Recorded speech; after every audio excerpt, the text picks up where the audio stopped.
Welcome to Indie Music Podcast, episode 311, The Dip.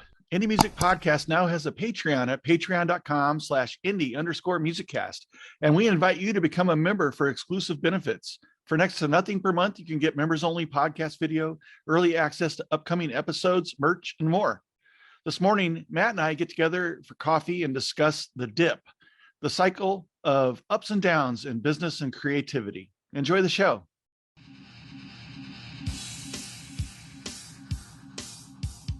Morning, Doug. Good morning. How's it going? Got your coffee, but doesn't look very fancy today, I have to tell you. Oh, it's straight up, and it's I haven't drank very much of it. So I shouldn't really even be talking to anybody right now. I don't know. I'm kind of like, I've just been off all week. I'm blaming it on daylight savings time because it has messed me up. And then there's also like these like massive solar flares or something going on right now. Oh, that's right. I heard about that. And if you're kind of into that thing, like a disruption of energy, and I've definitely been feeling something. So yes, my energy has definitely been disrupted. I've slept in more this week than in any time in recent memory. And here we are a half an hour late, because I slept in. But oh, is that? I was laying there and I was going, we just talked about self-care. I can get away with this. Yeah. I did not sleep in. Well, maybe a little bit. How was your travels? Travels were actually good. We were out of town for a couple of reasons. One was, it was time. But we were up in Sacramento so that we didn't do any back and forth. We had a couple of concerts to go to for our son, who was a music major up there, and he had his midterm concerts. So he had one band concert and one jazz band concert, and that was fun. And so then we kind of played tourist a little bit and hung out in Sacramento, went to the train museum, and just kind of relaxed. It was nice to get away. And then we picked up our other son at the airport on the way back. So now we have our two college kids back in the house for a week, for spring break. Should be interesting. I have nothing near as interesting to recount about my week. It was just another week. Just another week. You know what? That's okay. I have plenty of those. So go ahead. No, I didn't. No, really, I insist. I didn't have anything. I was just going to talk about what we were going to talk about today. Me too. Unless you had something else. No, we were going to talk about like workout exercise programs, right? Oh yes, absolutely, definitely. Pull-ups and dips. Yeah. Actually, I wish I had a spot to do dips on. You can do them on chairs, but it's just not the same as having parallel bars. Yeah. I know that's not what we're talking about. Talking about kind of like spots. When things are slow in the studio, you can do some dips and some other exercises, Jack LaLanne kind of thing, and people listening even know who Jack LaLanne is. If they don't, they can go look him up right now. Yeah, go look him up. He was great. I used to watch him. Yeah. I didn't used to do the exercises, but I used to, admire his arms were very large. And he was he's a fun, peppy guy. Sure. This was back in the days of black and white serial television. Probably the first mass produced fitness program. Yeah. I would say definitely. I would say so too. Yeah. I can't think of any other contemporary of his that was like on TV and all about fitness and it wasn't just, I think it wasn't just working out. I think it was like general health and fitness. Yeah. I think he was selling some products and stuff like that in that. Oh, no doubt. But yeah, they all do. But anyway, dips, we're talking about when your studio gets slow. Is it studio or when maybe it's when your creativity gets slow? It could be anything. And, we're kind of thinking like a kind of a parabola right. of like a roller coaster. flow of whatever it may be, your chi, whatever. Um, A low spot in your flow. yeah.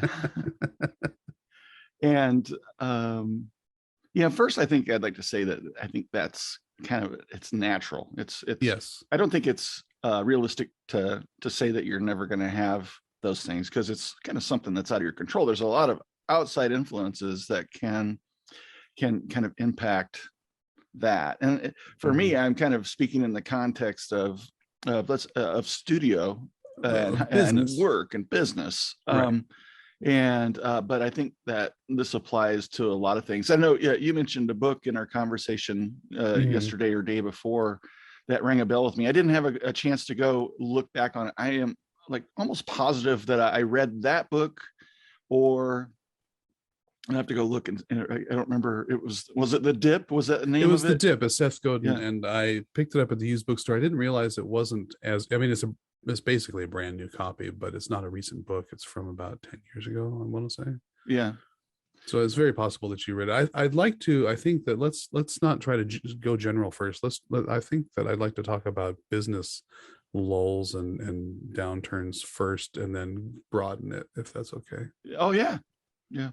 That's Because kind of, because I'm not really sure what to broaden it on. So yeah. but yeah, I'm thinking more in terms of business. And when I read that, or a book like it, I can't remember. And this would have been around in the early 2000s that I read this. About the same time that I read like Seven Habits and stuff like that. At the time, and the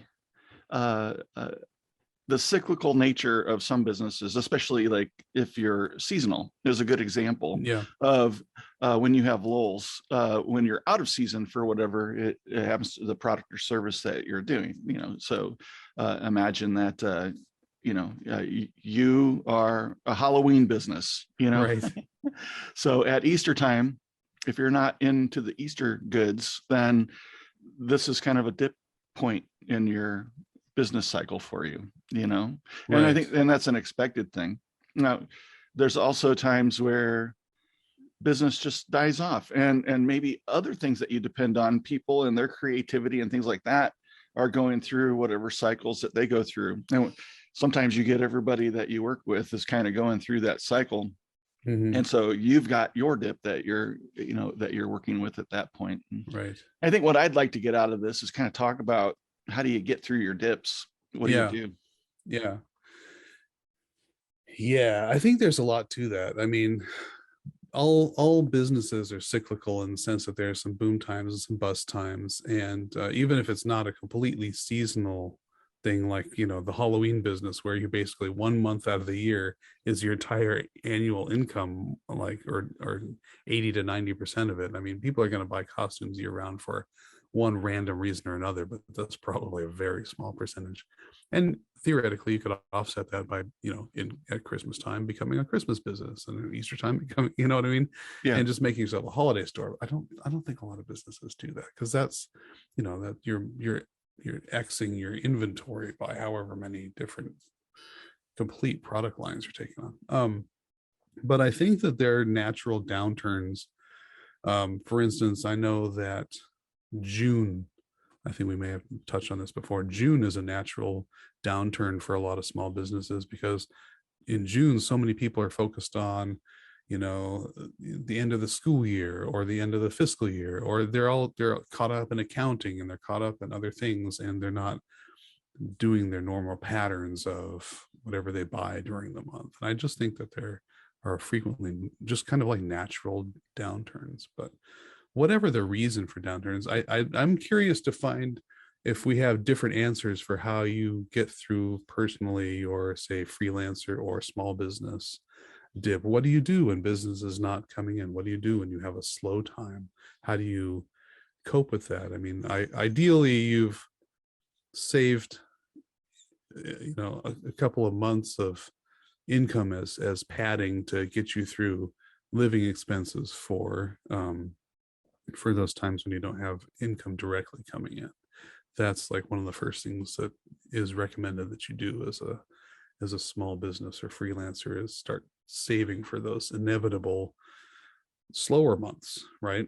Yeah. So hopefully you've done that. But beyond that, what do you do when you don't have, a project or a business, or a client, or what do you do? What's the first thing that comes to mind besides like trying to drum up business? What do you do when you're just kind of between things? Well, you said not trying to drum up business, and that's really what I do. Yeah. When things get slow, so I start thinking more in terms of marketing and outreach, and Mm-hmm. um, sometimes it might indicate that my client base is a little too thin. I need to Mm-hmm. broaden the base and have more clients. Um, the thing is though that I continue to find that in adding more clients that there's still a cyclical nature, Mm-hmm. and in the years that I've been doing it now, I can pretty much expect that starting in somewhere in November through December, January is going to be a lull. And I Mm-hmm. think that people kind of finish up their creative cycle on writing music and things like that, and get into a planning phase of what they're going to do for the next year at that point. Agreed. And and they've already been pushing for the releases for the holidays and Christmas, and those have come out ahead of time, or Mm-hmm. that work has already been done, and maybe the release dates are 30 days out, but at that point I'm already done. So and then springtime always seems to be the upturn Right. and the parabola. And June has not been typically a lull month for me. It seems Mm. like the December, January. yeah, the whole Christmas time and thing. I think at least with the people and artists that I work with, Mm-hmm. that's a time of kind of refreshing, renewal, recharging creativity, and figuring out what's coming next. Regrouping. Yeah. I Yeah, think that's natural. And I just came through that too. And that's why I thought this might be a good topic. I'm starting to see things come back around. I do think that, people take the holidays off, even creatives they get busy with other stuff. yeah, And, I've always, I used to go into the holidays going, okay, great. I'll have extra time to work on songs. And you actually have less time because you have all these extra things that you don't normally do, yeah, holiday gatherings and preparing for family to stay with you and all this other stuff that isn't part of your normal routine and takes up more time, not less time. You don't have the free time, it's all taken up. So yeah, that whole period. Plus, you know, everybody knows it's good to actually take time off, even if you're creative, just to recharge your batteries, renew, regroup, and look forward. Um, so yeah, so I'm just kind of coming out of that myself. I find I do kind of trust the process a bit, and when I have between projects, I either do. I feel like you can either work you inevitably you want to kind of work on your business, right? So it's a time to kind of reflect on what processes can be streamlined, what can be let go of, what can be doubled down on. um, hone your craft. If you feel like there's some area, this is a chance to say, okay, maybe I'll take a little course, or I'll read a book, or I'll do some practice work and see if I can really dive deep into these, for instance, like equipment or plugins that I haven't had a chance to really, put into my workflow. And yeah, it's kind of like for me, it's like a working on your business kind of time, like time to look at all of the things that you do, what can be dropped, what can be streamlined, what do you need to, what have you been putting off, like you have a mailing list, oh, I need to get a newsletter out, and I've been putting that off because I was busy or whatever, that kind of stuff. yeah. I, I was listening, and something came into my head, and then I kept listening, and then I lost what was in my head, which is fine because I'd rather be listening and than thinking about what I'm going to say next. But at the cost of not knowing what I was going to say next. Uh, um, Courses.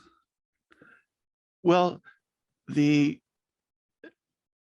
I have a tendency to take a look at other businesses that do what I do, Okay. and especially those that continue to appear that they're steadily busy all the Mm-hmm. time. And I think the difference, or at least one difference maybe, is the volume of clientele that those businesses may have, Mhm. and they're larger than I am, Oh, and the other thing I was going to say is that the lull periods are a time where you become distinctly aware of your overhead, True. and it's a really good time to take a look at what expenses do you have, and do you really need them at that time, and what's important to continue fundamentally for your business, and what kind of stuff is fluff that are nice to haves, but during your little time, maybe back off a few of those $10 a month subscriptions and stuff like that, and cut where you can, and approaching for me, I've always approached kind of my business structure to keep it as low overhead as possible all the time, so that I can, and that's really so that I can minimize the cost transfer to clients, keeping my prices as low as I can, while Mm-hmm. still making money that I need to make on it, and finding that balance in there. And Right. if I jack my expenses up, I lose that ability to be competitive, Yes. because of overhead. And so all year long, that's a good thing to be conscientious of, but definitely during times of lull, because those overheads then are what are going to eat away your reserves. So if Yeah. you've got 6 months, you might be able to extend that to 8 by getting rid of some things that you don't need during that time, because you're not serving the clients, or whatever whatever that expense was, made it worth having during Yeah. your busy time. Yeah, thanks for mentioning that. That was actually on my mental checklist of things to bring up, and I did just do that. Kind of go through, what are my recurring expenses? What can I drop? What can I do more cheaply, or with a different service or whatever. And yeah, I did drop a couple of expenses that I didn't utilize over the last year, because you can kind of, this is a good time to look back and go, okay, I paid for this subscription. Did I use it? That kind of stuff. And cutting your expenses is I mean, even with your personal finance or your professional finance, there's two ways to have more income. One is to bring in more money, and the other is to cut the outflow, right? Right. So yeah, it's a good time to do some, focus on some accounting, and some subscriptions, and some cost cutting. Yeah. Now, other than savings, do you pardon me, other than savings, do you have any, like, okay, it's coming in November, and I'm gonna, okay, these guys, they're getting cut because I know that it's going to get slow, and I'm going to be proactive about that. I don't do that. I take a look at it, because I keep being hopeful that it's we're going to stay busy. But I do continue to have that same kind of lull area time period every year. And I think it would behoove me to just have a calendar of when I start cutting things that I know that I don't need ahead of time, because that's an additional month of expenditure that I Right. probably could have saved on, Yeah, for me, it's more of I only add things that I think I'm going to use for the business. And if I look back and say I didn't use this as much as I thought I would, then I will cut it. Because often it's either a monthly subscription or an annual subscription, right? So I do put in a calendar reminder, okay, cancel this before this date, so that you get the most out of it. So now let's kind of take a step sideways, and rather than thinking about the financial and things like that, there's an emotional thing, a psychological thing that goes on with this lull period. And so what kind of strategies or mechanisms do you put into play to try and keep your morale up? Right. And for me, it's trying to do something, even if it doesn't work, is trying to do something. And it's a kind of an experimenting time to does a particular type of ad work, and or is there a particular genre of music artist that might be better to try and connect with during this time than other times of the year? Oh, that's interesting. So things like that. Is there anything that you do, to try to focus on how you can build and soften that dip? I do kind of trust that the dips come and go, and I do take some time to reevaluate kind of everything, what's working, what's not working, where can I cut, where can I boost, what skills can I bolster, what skills can I practice. But in terms of morale, a lot of what I do is either practice projects to keep my chops up and to see if I can, get my workflow streamlined, work faster, work better. But also I'm active in some, like Twitter communities and Facebook groups, and just like talking with people in the same kind of at the same kind of level, and we're doing more or less the same kind of thing. And kind of that helps me feel like I'm on, still going forward and not just receding. You know what I mean? Yeah. Because you can feel like you're receding instead of just continuing on a path, Well, but sometimes maybe you just need to back away and take a break. also Yeah. that.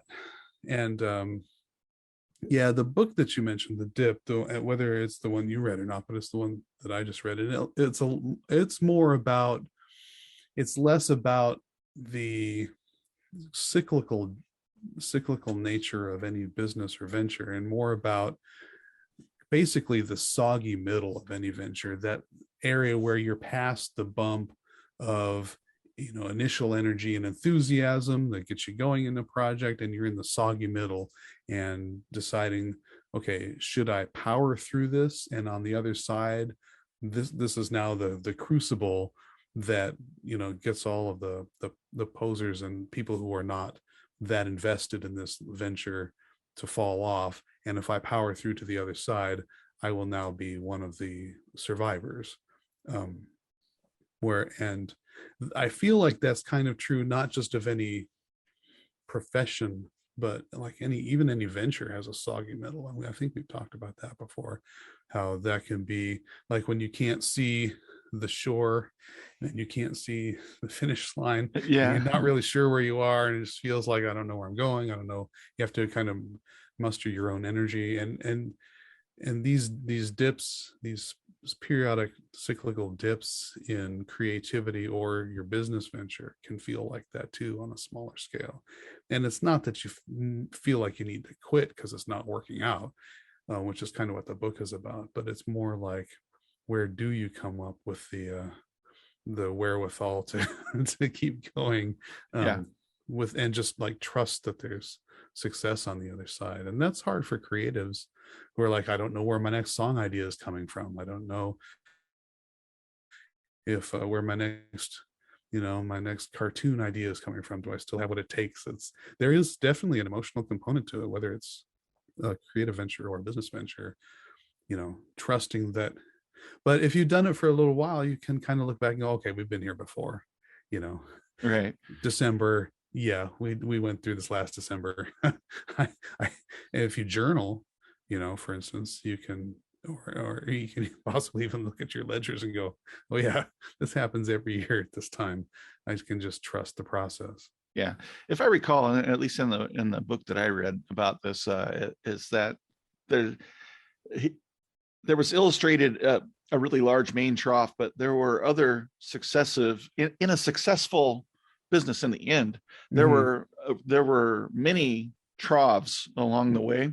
Yeah. And but they were, as they were succeeding and building and growing, there it was kind of on an upturn, but there's always things that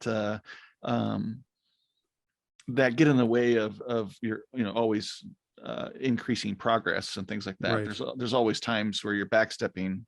Right. And that was kind of, it was drawn in an actual illustration in the book, as I remember it. Oh yeah, I have the book you're talking about. And Is it Principles by Ray Dalio? Oh, that might be it. Where Yeah. instead of success and progress being linear, he shows it as a series of loops where you iterate and you Oh, fall backwards and it feels like you're regressing, but what you're really doing is iterating and regrouping and learning from your mistakes. And yeah. it's an iterative process that looks like this. Right. Good book. Bit of a textbook. I mean, it's a thick read, but it's a good read. But yeah, it doesn't matter what you're doing. You're always going to backstep before you step forward because you have to learn and grow and iterate. So I mean, it's almost like we started out talking about business, but it really applies to just about anything. Yeah. You're always going to feel like you're stepping backwards before you step forward. And I always like the idea of the iterative nature of things, Mm-hmm. rather than just a forceful plow through, where Yeah. because the iteration is where you're actually like, you conceive of something, you implement it, you learn from it, and you come back and you replan the next time, and Mm-hmm. take what's working, or adapt to changes, and then run through another cycle, if you Yeah. will, and so I get, on the large scale, in your lull time, how are you adapting to try and make that so that it's not as severe, or actually becomes not a lull time anymore, which it has always been kind of my goal. How do Yeah. I how do I soften the uh that time period of the year, um but Yeah. I had, it oh, is what it is, so it's just part of my uh business chi. yeah, I have two thoughts on that. One is that this concept even applies to like muscle growth, right? Yeah. Like you have to push the boundaries so that it so that you stretch the limits of it, and then you have to have a rest period, or else it doesn't regrow, right? If you just Right. keep going all the time, and that goes into the next thing that I want to say, which is that you don't want to go constantly without ever having a chance to regroup either. You kind of want those lull periods to be able to stop, whether it's self-imposed or it happens naturally, where you can stop and go, okay, am I on the right track? What do I need to work on? What do I need to regroup for? I mean, if you're go, you sometimes you don't have a chance to do that iteration sometimes, and you're like, sometimes you're just going down a path without without seeing what's next, or without questioning whether you might want to diversify a little bit to cover those lulls, or some other iteration that helps you succeed better in the future. If you just continue going on a linear path, you don't know. Right. So I don't think we answered anything today. No, but I think the lulls happen naturally, whether you're creative or you're a business owner. And well, most musicians we know are technically business owners because they're selling their products, they're selling their merch, they're selling their Yeah. I think a music. lot, though, don't actually think of themselves that way. I know. And then the wonder why the lulls happen. It's a natural part of any business or creative venture that you're going to have periods where it's kind of a downturn. And at the time, it can feel like, you want to extrapolate that to, oh, this is a permanent direction I'm heading, but it's not. It's just the cyclical nature of everything. Yeah. Creativity has seasons. There are times where you can't, as you say, and I quote you all the time, as you can't pour from an empty cup. Like you have to refill the cup at some point, Right. whether that means that you're taking a break from songwriting and you're just kind of experiencing some life so that you have something to draw from, or whether your business has a downturn and you see that as an opportunity to cut some expenses, retool your processes, and refocus your advertising and move forward. Yeah. And there's a couple things, that whole, that pour from an empty cup, and that one's kind of about, energy, Mm-hmm. and but it's still kind of a giving based thing. And then, Mm-hmm. likewise, you can't give from a clenched fist, you know, Yeah.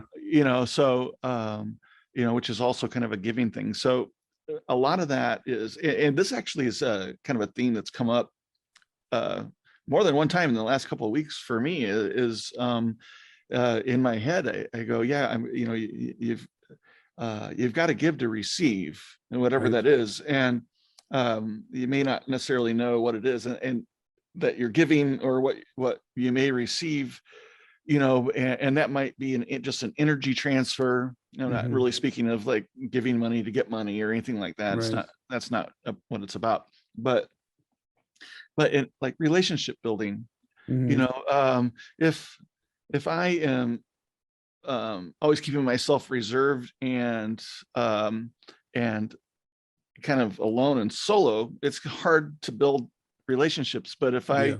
if I reach out and a good way to do that is to look for opportunities to help someone else, Mhm. and that might be some questions on social or whatever, where you feel that you can contribute and help them. That's that's building a relationship. Yeah. And and you can do this in lots of different ways, and those relationships are what actually end up turning into working relationships many times. Right. If those people that you're reaching out to and helping may end up coming back to you, and Mhm. and returning that favor through work, or helping you with referrals, or whatever that may be. So I always think in terms of how can I be of service today, Right. in some way. And because that's always paid dividends with regards to at a minimum building friends. So Yeah, and I'm the same way. I kind of overextend myself sometimes, offering to help when I know, maybe I don't actually have the time, but I will make time.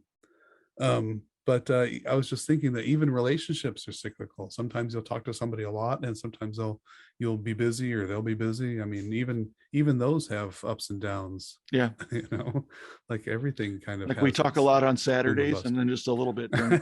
Right. You get busy during the week.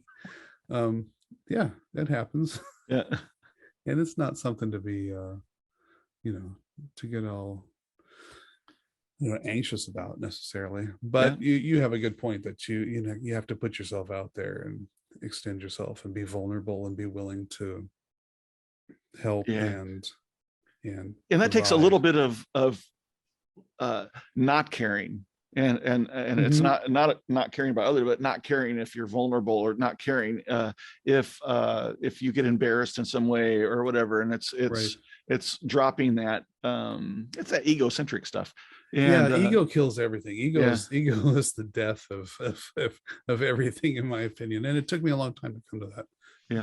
that thought. But I yeah, mean, when we you do this here, this podcast. It's we take a risk every episode, and if you recall, this is like the most uncomfortable thing that I'd ever done in my life. And here we are 3 years later, yeah. and it's still not complete. Now that we're on screen, it's still Yeah, let's even less make this comfortable. even. Yeah, what can we do next? Like, but Let's anyway. get on screen first thing in the morning before.